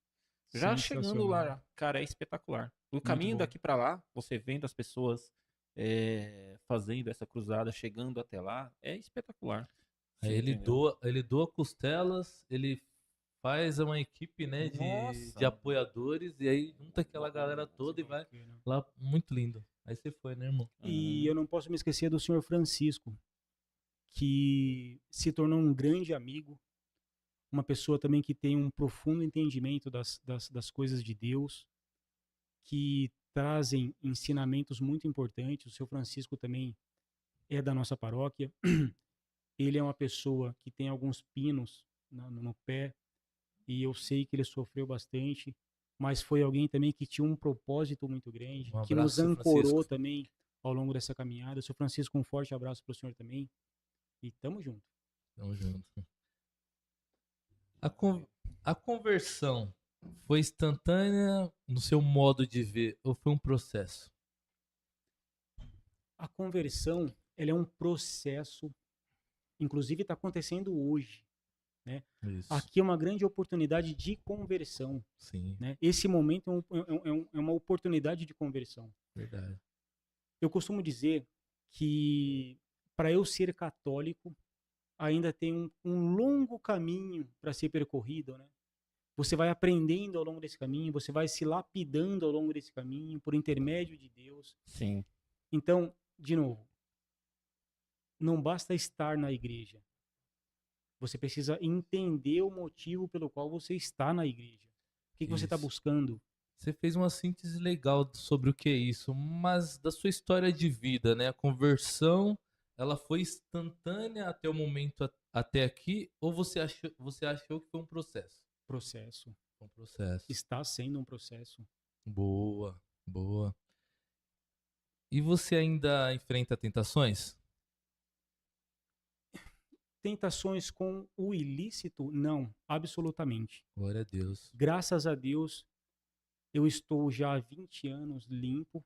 Amém. Não tomo nada alcoólico. Muito embora quando tem, enfim, churrasco na família, tem a festa na família, as pessoas estão bebendo lá, os meus primos, meus irmãos, estão bebendo e eu tô ali, cara, na maior naturalidade, não bebo nada alcoólico. Nada, absolutamente nada. Porque o meu propósito é ser alguém íntegro. Amém. Então, eu não tenho qualquer problema com isso hoje, né? E quanto mais eu puder ajudar as pessoas, principalmente os jovens, porque hoje o jovem ele se perde com uma facilidade muito grande. O jovem ele está conectado, né? Chama ele, irmão, nessa câmera aqui, fala para ele. Para você jovem que está nos assistindo, para você mãe, para você pai, que tem um filho que tem esse tipo de problema, entrega para Deus. E acredite que o céu tem algo bom para a gente todos os dias. Glória a Deus. Todo dia o céu está aberto para nós. Só que a gente precisa ter o coração contrito, o coração humilde para entregar para Deus os nossos problemas. Glória então, a Deus. é possível, eu falo com propriedade que é possível sair desse vício, é possível abandonar essa vida de escuridão, é possível você se voltar para Cristo. Glória a Deus. É muito possível. E, irmão, o que te mantém firme no dia de hoje? Nos dias de hoje, né? O que me mantém firme, além das missas, são a família que Deus me apresentou. Eu tenho a família do Querigma, eu tenho a família do ECC, eu tenho a minha família. Tenho a minha esposa, eu tenho as minhas filhas, que me completam todos os dias. Amém, Senhor. Isso é o que me dá força, isso é o que me faz querer estar na igreja, isso que me faz querer estar nos caminhos de Deus. Eu tenho uma sinergia muito gigante com a minha família, nós somos muito amigos, nós somos a família que senta na mesa para fazer as refeições e, enfim, conversar sobre qualquer tipo de assunto. A minha filha mais velha, ela já conhecia a minha história, isso não é surpresa para ela. Eu procurei trazer isso para ela como forma de orientação, né? Porque por mais que nós digamos para eles em casa o que é bom e o que é ruim do nosso ponto de vista, o mundo ele tem uma força muito grande ainda, né? Então, eu acredito que se alguém oferecer alguma coisa para minha filha, ela vai lembrar de tudo aquilo que eu disse para ela, que Você a já mãe passou. dela disse para ela, do que nós conversamos em casa, da amizade que nós temos, da confiança que nós temos um no outro. Então, isso é o que me mantém e eu espero que isso me mantenha na igreja enquanto eu estiver aqui. Amém. E com esse modo seu de agir, né, de falar, você tá blindando, né, sua família Exato. do mundo, né, irmão? E a última, não, última não, penúltima pergunta. Qual o papel dos sacramentos na sua conversão e perseverança? Rapaz, como eu disse há pouco, né, eu só tinha um sacramento do batismo, mas os demais sacramentos, eles me trouxeram uma nova realidade. Realidade de acreditar que aqui é o meu mundo, né? Amém. É aqui que nós queremos estar em família. Os sacramentos, eles são muito importantes para a construção do indivíduo, Sim. né? Sim. Para que nós tenhamos o privilégio de comungar o corpo de Cristo, de fazer uma confissão verdadeira. Porque a confissão não é só uma conversa com o padre. É quando você entrega para Cristo os seus pecados, as suas falhas. Uhum. Então, os sacramentos, eles trazem exatamente isso, né? A sua maturidade espiritual. Perfeito. E a fé mudou a sua visão sobre o sofrimento da cruz? Cara, a fé, ela me trouxe tanto ensinamento que hoje eu entendo que todos nós temos problemas. Só que Cristo é o nosso farol, né, cara? Sim, sim. Todo mundo tem problema, mas vai muito da forma como você encara o problema. Quando você recebe o problema, você pode reclamar, você pode sentar em cima do problema e sofrer, ou você pode entregar para Deus. Sim. Você entrega para Deus, você reza e busca a solução. Porque se você pensar só no problema, você não encontra a solução. Verdade. Se o problema se apresenta e você pensa na solução, amparado por Deus, amparado pela igreja e amparado pela família. Cara, não tem problema que resista. Sim. Eu falo para você, cara, que Cria uma película, né? é isso. Eu entrego para Deus todos os problemas. Eu rezo para Deus. Eu entrego para Ele e não me preocupo. Porque o sinal de preocupação mostra que você não entregou. É. Sim. Você continua carregando o problema. Isso te afeta diretamente. Agora, se você entrega para Deus e reza e busca uma solução, o problema ele vai ser resolvido em algum momento. Cara. Amém. Temos mais uma pergunta. Vamos lá, Felipão. Em relação à sua mãe, o que ela achou da sua conversão? Você ainda tem contato com ela? Quem está perguntando é nossa ouvinte Samantha. A minha mãe é uma figura muito importante na minha vida, né? A minha mãe me deu a vida. E a minha mãe sofreu muito comigo. A minha mãe sofreu absurdamente comigo, cara. Eu tenho certeza disso. E aí, quando a minha mãe foi embora de Carapicuíba, a gente se afastou por muito tempo. A gente se afastou. E quando eu voltei, a mudança já estava acontecendo. E eu não precisei falar para ela, ó, mãe, eu mudei. Ela começou a enxergar nas minhas atitudes, nos meus comportamentos, na forma, no meu dialeto, na forma como eu me direcionava a ela. Até se vestia também, né, irmão? Até me vestia também. Uhum. Hoje, eu nunca tive qualquer tipo de mágoa, zero mágoa. Eu tenho um amor gigantesco pela minha mãe. Eu tenho uma amizade muito grande, eu tenho um carinho, um respeito, uma admiração. Eu sei e assisti o quanto ela sofreu também ao longo da vida.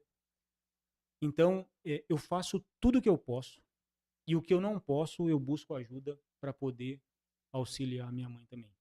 Então, a gente tem uma amizade muito grande, ela me respeita absurdamente. A gente tem uma relação muito próxima. Eu tenho uma relação muito próxima com os meus irmãos. Eu falo muito de Deus para eles, né? A minha irmã mais velha está indo para a igreja, lá em São Roque. Amém. A minha mãe está muito voltada para as coisas de Deus. E eu tive a oportunidade de ajudar o meu irmão. O meu irmão também era alguém perdido, que se afundou literalmente. E eu falo com ele todos os dias. Eu falo com ele todos os dias. O meu irmão, ele estava morando na rua aqui em São Paulo, mas meu irmão, ele é do Paraná. Veio para São Paulo há muitos anos, se perdeu literalmente assim como eu. Eu consegui sair desse universo. Em algum momento, eu pude ajudá-lo também, né? Não só orientando ele, mas conseguindo com que ele voltasse para o Paraná, para a cidade natal dele. A gente se fala todos os dias. Ele me agradece por mensagem, pela possibilidade ou pela oportunidade de ter ajudado ele. É um cara que está super bem hoje, super voltado para Deus. Ele segue Deus, ele tem a família dele. Então, ele fala ainda que ele enfrenta ali algumas batalhas, porque isso de Sim. fato é uma doença, né? Eu falo com propriedade que foi muito difícil me livrar 100% disso, porque é uma doença. Sim. Mas, cara, eu falo com ele todos os dias, a gente troca muita informação, eu levo muita informação para ele. Então, falando de família, a minha família hoje está super unida, né? Principalmente porque eu e minha esposa, a gente fala muito de Deus para eles, a gente mostra na prática o que Deus fez na nossa Vivência vida. mesmo. Então hoje a minha irmã, os meus irmãos quando me olham, eles me olham com respeito, o mesmo respeito que eu tenho por eles também, Claro. E admiração e também. né? admiração também, cara, que eu tenho por eles, eu acredito que eles tenham por mim também. Ô Jorge, dentro dessa pergunta da Samantha, voltando lá naquele trecho, naquela parte da tua vida em que você chegou em casa e a sua mãe tinha saído e deixado só 2 sacolas para você, esse trechinho, como que ficou esse contato com ela? Ainda existiu ainda contato? Não. E Não depois porque como voltou? Se não houve, então como voltou isso? não porque eu fiquei muito revoltado, cara. É, Porque eu não tinha percepção do quanto eu causava o sofrimento dentro do lar. O dano, né? Porque aquilo era natural para mim, né? Então quando ela se foi, eu me senti completamente abandonado, e como eu disse há pouco, eu me vi, cara, no fundo do poço, literalmente. Falei, cara, o que que eu vou comer o quê agora? O que que eu vou fazer? Então causou uma certa revolta e que num curto espaço de tempo eu acabei eliminando aquela mágoa também. E depois de talvez aí uns 2 anos, a gente se reencontrou e eu ainda estava num processo ainda de loucura, mas aí a gente começou a se aproximar certo. e, cara, aí eu fui buscando esse crescimento como pessoa, né? Até que chegou um momento que eu tava muito bem, cara, muito bem, tipo, eu tava limpo daquelas porcarias, a cabeça já tava melhor, já tinha aprendido a falar por conta de estar estudando, de ler bastante, já tinha saído do supletivo, fui direto para a faculdade, porque o mundo se abriu, né? Um mundo melhor se abriu para mim. E quando eu falei que fui para uma empresa que fiquei terceirizado, depois fui efetivado, essa empresa também me ajudou muito, né? Porque comecei a me relacionar com pessoas que tinham objetivos, né? Que queria crescer profissionalmente, que queria construir alguma coisa. E eu fui me apegando àquilo ali, cara. Fui me cercando daquilo ali. Então, aquilo também me moldou bastante, né? E como consequência, a igreja também teve esse papel fundamental no crescimento como ser humano mesmo. A igreja bateu carimbo, né? Show. Bateu o carimbo, exatamente. Aí agora, onde você chegou nesse ponto, agora você sente que tem uma missão, depois de tudo isso que você passou, de todo esse propósito que Deus teve pra você, tudo, de que forma que você sente, se coloca ou não? Eu acredito que sim, que eu tenho uma missão dentro da Igreja Católica. Eu acredito que o fato de estar aqui é uma pedrinha que eu estou colocando ali para levantar um muro, para Glória a levantar Deus. alguma coisa, né? Com certeza. Pelo fato de poder levar para as pessoas que eu fui um perdido, que eu não tinha qualquer possibilidade naquele momento de chegar onde eu estou hoje. Eu acredito que isso talvez conforte o coração de algumas mães, no sentido de que, meu, cara, é possível. Sim. É possível desde que você queira, porque a mudança ela precisa partir do indivíduo. Uhum. Né? Então, a minha missão na igreja, eu sou da pastoral da comunicação já há bastante tempo. Eu tô na Santo Antônio, eu tô em praticamente todas as igrejas sempre que eu sou que me chamam, eu tô ali. Eu tô disponível para as coisas de Deus. Eu sempre digo para minha Glória esposa, a eu tô Deus. disponível para as coisas de Deus. Eu sou Amém. responsável pela barraca de massas. Todo ano eu tô na quermesse. Agradeço a Jéssica mais uma vez aí pela oportunidade que ela me dá de repente estar à frente de um evento tão importante para a Igreja Católica, que reúne a comunidade em volta das coisas de Deus. Um abraço, Jéssica, nossa irmã de comunidade. Abraço, Jéssica. Eu tô em todos os convocação, eu tô auxiliando em tudo que me é solicitado. Uhum. E eu sempre falo para as pessoas, cara, se precisar, sei lá, lavar o prato na cozinha lá, meu, conta comigo. Então, de novo, eu tô disponível para as coisas de Deus, não por medo de repente sair desse universo e voltar para aquele mundo. Hoje eu não tenho qualquer receio, mas talvez pela gratidão a Deus por tudo que Ele fez na minha vida, pela família que Ele me deixou construir, cara, Uhum. né? Que me ensina tanto todos os dias. A minha família é para onde eu quero voltar todos os dias. Amém. Glória. Glória a Deus.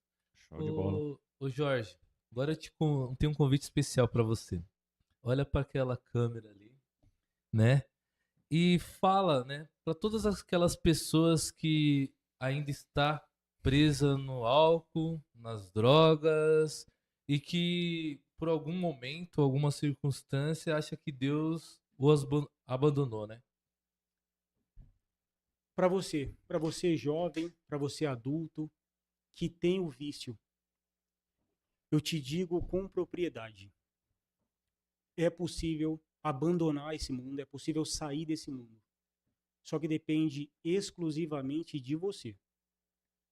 Desde que você tenha esse coração contrito, que você tenha um coração humilde e entregar para Deus as suas dores, os seus problemas, eu acredito muito na força da oração. Divida com quem você ama. Se cerque das pessoas que você ama. De novo, eu me cerquei de pessoas que me amavam e essas pessoas me lapidaram ao longo do caminho. Eu posso colocar a Dona Rai aqui, que tem um papel fundamental, que me orientou mesmo sem saber, me deu o caminho. Eu posso colocar aqui... A Rai tá assistindo, viu? Tomara que ela esteja Ela tá assistindo. Não é? Ela não Anjo perde. Rai. Eu te Anjo amo. Rai. Eu te amo muito, cara.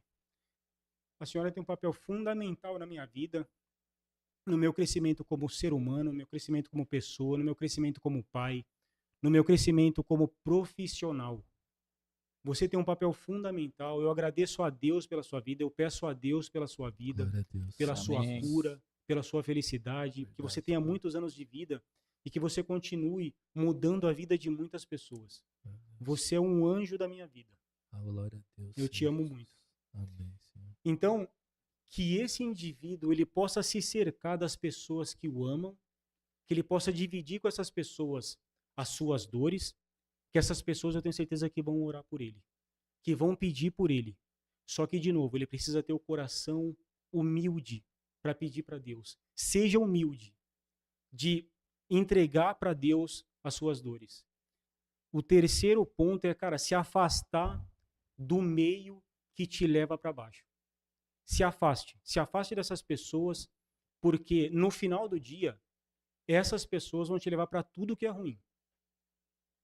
Quarto, se cerque de pessoas que tenham objetivos. Se cerque de pessoas que estejam buscando um crescimento pessoal. Se espelhe nessas pessoas. Se espelhe em Deus. Busque em Deus. Vá para a igreja. Vá para a sua família. Se volte para dentro. Tenha Deus como um farol na sua vida. Entregue para Deus as suas dores. É possível. É difícil, é doloroso, mas é possível você abandonar essa vida. Só depende de você. Você precisa ter um objetivo. Você precisa pensar em tudo que Deus pode te oferecer. E, de novo, o céu tem coisas boas para a nossa vida todos os dias. Amém. Mas se a gente estiver com o coração pesado, com o coração magoado, a gente não consegue enxergar as coisas de Deus. Deus está do seu lado. Deus está te assistindo. Deus está do lado do seu sofrimento. Só que se você tiver a percepção de que Ele está ali e você manter a humildade de entregar para Ele, Deus pode te resgatar, Deus pode te curar. É possível sair desse universo. É possível você se curar dessa doença. Eu digo com propriedade que Deus transformou a minha vida. Glória a Deus. Mas primeiro porque eu quis. Eu busquei por isso. Eu sofri. Mas eu busquei por isso todos os dias até chegar onde eu estou hoje. E, de novo, que os caminhos de Deus sejam caminhos sem volta para mim, que sejam caminhos sem volta para você também. Porque esse é o melhor caminho. É aqui que eu quero estar para o resto da minha vida. Amém. Olha aí, amados, Deus falando através do irmão. Parabéns, parabéns. Belo testemunho. É isso aí. Fazer uma oração, irmão? Vamos. Que nós possamos rezar, né, por todos aqueles que... Antes de você chegar nesse momento aí, lê um pouquinho do que tem no geral no chat aqui pro nosso convidado. Bacana, Léo. Primeiro, queria dizer que gerou muitas reações. Então, teve muito coração. Obrigado. Muitos aplausos para sua história aqui. E aí, muita gente aqui se sentiu emocionado no chat aqui. Glória a Deus. Teve muita gente que viu a sua história como uma história de superação e também de exemplo, né, a ser seguido e de força. E aí teve, isso eu tô falando bem geral, mas aí eu vou falar 3 frases que escreveram aqui, que eu acho que é importante para você, e talvez você não vai ter a oportunidade de ler, então eu queria ler para você. Impactante. Meu irmão de coração, obrigado por fazer parte das nossas vidas. Amamos você. Essa foi da Paula. Eu te amo também. Outro anjo, né, Léo? Te amo, pai. Você é um pai excelente. Esse da sua esposa, te amo. Então, todas as outras que eu falei aqui são de pessoas que algumas talvez você nem conheça. E espero que essa história, essa mensagem chegue a mais pessoas que a gente não conhece, né? Mas tivemos reações muito boas e a gente agradece muito aí pelo seu coração aberto aqui com a gente. Seu testemunho.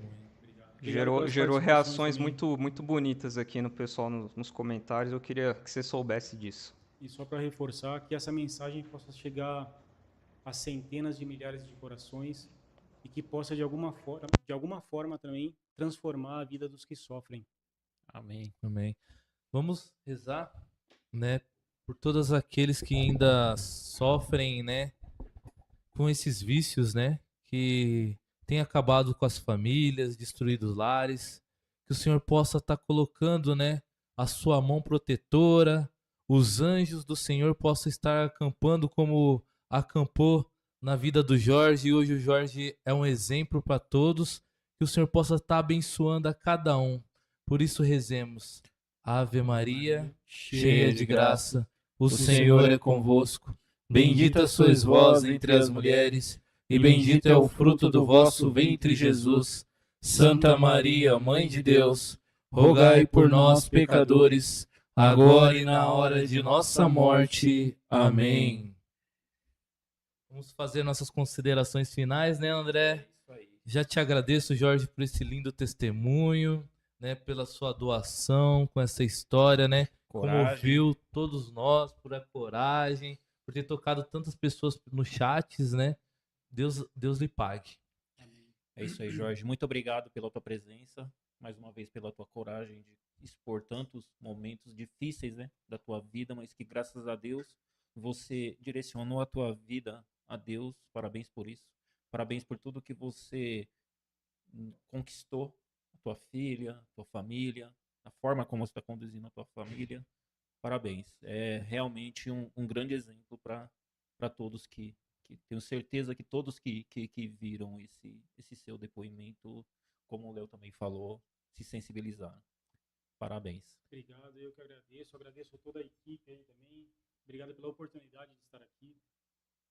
E vamos em frente. Amém. Show de bola. Vamos juntos. O momento do adorador, pessoal, curtam, compartilhem, né? Enviem mensagens, porque nós queremos atingir muitas e muitas pessoas com esse testemunho de vida, né? Alcançar pessoas, restaurar, porque não somos nós estamos como um instrumento de Deus aqui. O momento do adorador é um instrumento de Deus para alcançar as pessoas, converter, né, André? Com certeza, uma ferramenta de Deus que, se Deus quiser, vai chegar muito longe. Você entendeu? Com histórias tão belas como essas, entendeu? De testemunhos tão maravilhosos. E precisamos de vocês, né? Porque a gente tem alguns custos, né? Tem o Pix aí que o Léo colocou aí na tela aí para vocês. Aí, se puder nos ajudar, né? Puder compartilhar, puder seguir, puder dar joinha, porque aí vai divulgando para várias e várias pessoas. Nós estamos no TikTok, Instagram, Facebook. Tem mais alguma coisa, equipe? YouTube, né? Principalmente. Isso mesmo. É isso aí. Gente, muito obrigado a todos que estiveram conosco aqui, que participou do chat. Deus abençoe. É isso aí. Quinta-feira tem mais. Mais uma vez estaremos aqui para mais um momento de oração e mais um convidado Especial. Aí, com mais uma nova história aí pra gente, né? Mais uma vez, compartilhe aí o canal, se inscrevam. E é isso, a paz de Cristo. Paz de Cristo e amor de Maria, gente. Fique com Deus. Beijo. Obrigado.